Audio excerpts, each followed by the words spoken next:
ये तस्वीरें उन शातिर ठगों की हैं जिन्होंने अमेजॉन से 14 लाख की धोखाधड़ी कर दी है।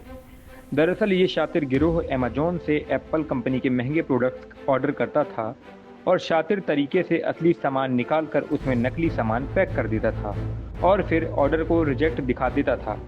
ऐसे में असली सामान को रखकर ये नकली सामान वापस कर देते थे। वहीं अब पुलिस ने इस पूरे मामले में बड़ा खुलासा किया है।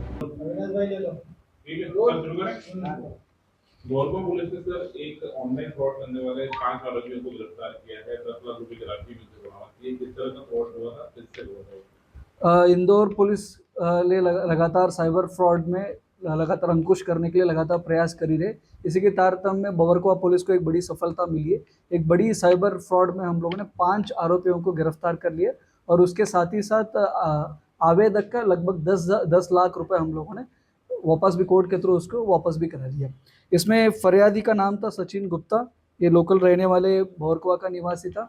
उनको एक फेसबुक के थ्रू एक ग्रुप के बारे में पता चलती है, वहाँ पे इन्वेस्टमेंट टिप्स मिलता है करके। उस फेसबुक के लिंक्स के थ्रू उन्हें एक व्हाट्सएप ग्रुप में उन्होंने शामिल होता है, उसमें व्हाट्सएप ग्रुप में मेंबर बन जाता है।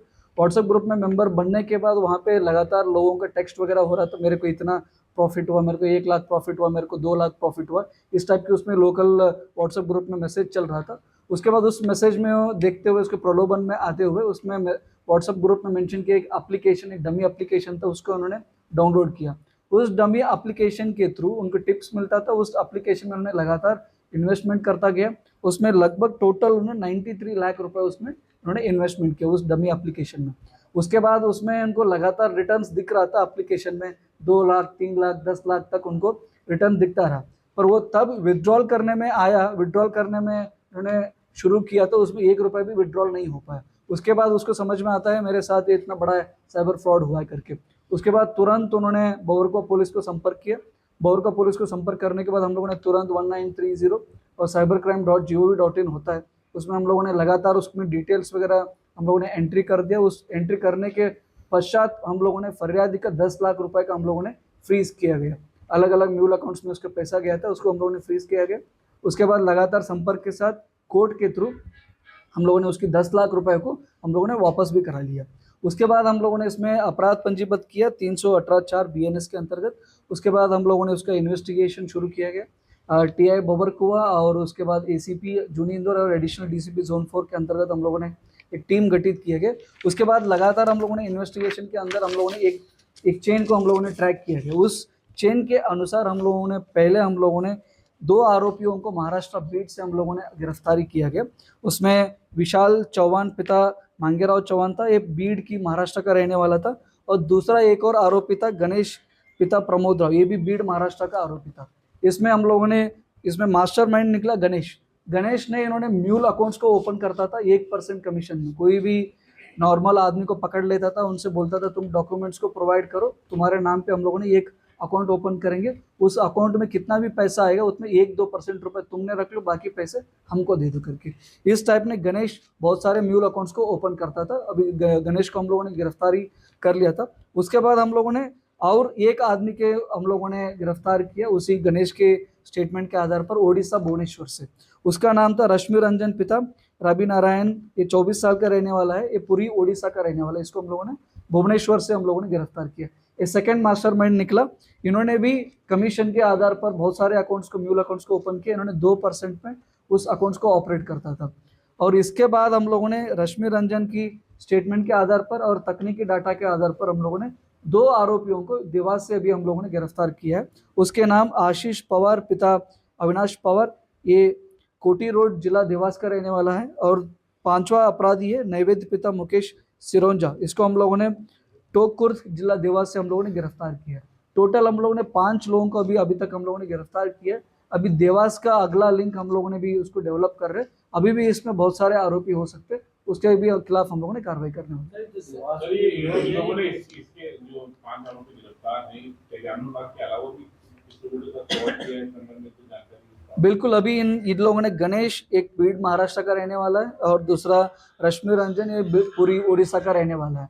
अभी इन दोनों लोगों का हम लोगों ने पूछताछ किया। उसके बाद हम लोगों के बहुत सारे म्यूल अकाउंट्स की जानकारी हुई, मतलब डमी अकाउंट्स। कोई भी आदमी के पैसा जरूरत रहता है उसको बुलवा के तुमको इतने कमीशन दे देंगे करके ये लोग म्यूल अकाउंट्स ओपन करते हैं। उस सभी म्यूल अकाउंट्स के ऊपर हम लोग नज़र रखे, उसमें म्यूल अकाउंट्स में क्या क्या ट्रांजैक्शन हो रहा है और हो चुका है उसके ऊपर भी हम लोगों ने निगरानी रखे। उसमें भी बहुत सारे साइबर फ्रॉड का उसमें अंजाम इन्होंने दिया गया, उसका भी हम लोगों ने इंक्वायरी कर ली। तो देवास के जो दोनों रहने वाले लड़के हैं ये इनके संपर्क में कैसे आए? महाराष्ट्र उड़ीसा तक कैसे संपर्क में आ गए? इसके गणेश गुप्ता था, गणेश पिता प्रमोद राव, ये रहने वाले महाराष्ट्र बीड के तरफ, उनके थ्रू इनका म्यूल अकाउंट्स ओपन किया गया था एक व्यक्ति का। और उसके बाद उड़ीसा का आरोपी था, उसके द्वारा ये नैवेद्य पिता मुकेश शिरोंजा था, देवास का रहने वाला, उसका म्यूल अकाउंट ओपन किया गया था। इस टाइप के लोग संपर्क में आए थे, पैसे के लालच में आके इन्होंने म्यूल अकाउंट ओपन किया गया था। कुल मिला के म्यूल अकाउंट खुलवाने वालों को भी इसमें आरोपी बनाया बिल्कुल बिल्कुल, म्यूल अकाउंट खुलवाने वाले ही इसमें मास्टरमाइंड है। और उसके बाद ये भी हमको पता चला था ये व्हाट्सएप ग्रुप ऑपरेट हो रहा था, ये भारत का नहीं था, ये कंबोडिया से ऑपरेट हो रहा था उस व्हाट्सएप ग्रुप। अभी हम लोगों ने वहाँ तक का भी चेन हम लोगों ने ओपन कर लिया है, उसमें भी हम लोग आगे प्रयास करेंगे और कहाँ से ये लोग ऑपरेट करते थे। अभी कंबोडिया का हमको जानकारी मिला है, बाकी कहाँ इन्होंने और म्यूल अकाउंट्स ऑपरेट करते उसका भी जानकारी हम लोग निकाल के ये आरोपी संपर्क कैसे करते थे उनसे? क्या कुछ एज को लेकर टारगेट करते थे कि 60+ के लोगों को उनका डाटा कैसे आता था? इसमें बेसिकली टेलीग्राम एक बड़ा इसमें योगदान दिखा रहा है। टेलीग्राम एक एप्लीकेशन ऐसा है, उसमें बिना मोबाइल नंबर, बिना ईमेल आईडी से भी उसका टेलीग्राम में अकाउंट ओपन हो जाती है। उसके थ्रू लोगों को ये लोग प्रलोभन का शुरू करते थे, आपको इतना परसेंटेज में आपका अकाउंट खुल जाएगा, इतना पैसे मिल जाए करके। टेलीग्राम एक बड़ा इसमें निकल के आ रहा है। टेलीग्राम के भी थ्रू हम लोगों ने अकाउंट की जानकारी ले रहे हैं, उसमें भी कौन कौन टेलीग्राम अकाउंट को मैनेज कर रहे हैं और ऑपरेट कर रहे हैं, उसके खिलाफ भी हम लोग कार्रवाई करेंगे। इसमें ये भी यार 5 लोगों का हम लोगों ने अभी जानकारी निकाला, इसमें लगभग 20 से 25 म्यूल अकाउंट्स हम लोगों को मिल चुका है। और सभी म्यूल अकाउंट्स को हम लोगों ने संबंधित बैंक्स को हम लोगों ने पत्राचार किए हैं और उस म्यूल अकाउंट्स को ऑलरेडी हम लोगों ने फ्रीज करा चुके हैं, उसमें कोई भी ट्रांजैक्शन अभी नहीं हो पा रहा। मिल गया आपको प्रश्न? इंदौर की चंदन नगर पुलिस ने सबूतों के आधार पर जयपुर में दबिश देकर ऋतिक को गिरफ्तार कर लिया है। पुलिस अब इस गिरोह के अन्य सदस्यों और दिल्ली के करोल बाग स्थित इनके नेटवर्क की तलाश कर रही है। आरोपी ऋतिक को पुलिस रिमांड पर लिया गया है, जिससे कई और बड़े खुलासे होने की उम्मीद है। पंजाब केसरी के लिए इंदौर से सचिन बहरानी की रिपोर्ट। हमसे जुड़े रहने के लिए हमारे YouTube चैनल को सब्सक्राइब करें और नई वीडियो की नोटिफिकेशन के लिए बेल आइकॉन को दबाएं। अगर आप ये वीडियो Facebook पर देख रहे हैं तो लाइक जरूर करें और ज्यादा से ज्यादा शेयर करें। धन्यवाद।